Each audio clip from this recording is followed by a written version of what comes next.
It's 7:35 right now, and leaders in the Senate are optimistic about reaching a last-minute deal to prevent a federal default on our debt.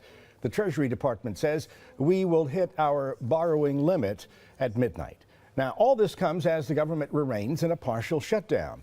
And political consultant Dallas Jones is here with us this morning to help sort out a few things and get a few things straight.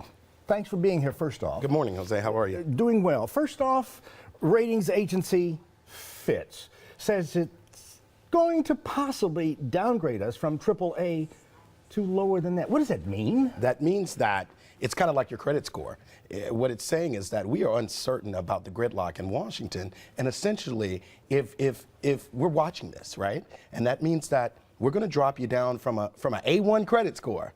We're going to drop you down a couple of notches. What that means for our economy, that means that no one will have good faith in the stability of our economy. So we would not be able to borrow from other countries if we need to? We wouldn't be able to borrow from anyone, Jose.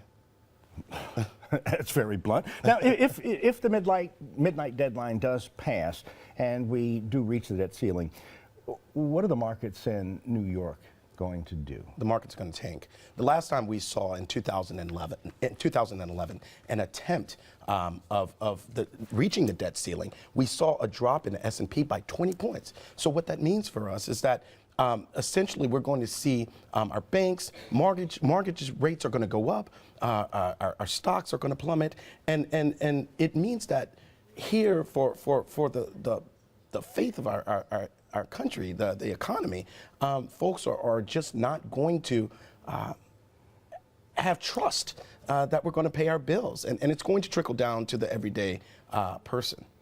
Some of what you said seems to be very catastrophic, but that's what some in Congress have already been saying if we don't reach that limit. Can the president do anything? Will we still be able to pay our bills? We will. Essentially, what you're talking about is $3.6 trillion in spending. Over the next fiscal year, we'll bring in about $3 trillion in tax revenue. So you're talking about a default of about $600 billion that we won't be able to pay. So we will only be able to fund about 65% of what we actually need to spend. That'll trickle down into Medicare payments, Social Security payments, things of that nature. What's interesting about it is we really don't know what's going to happen because it's never happened.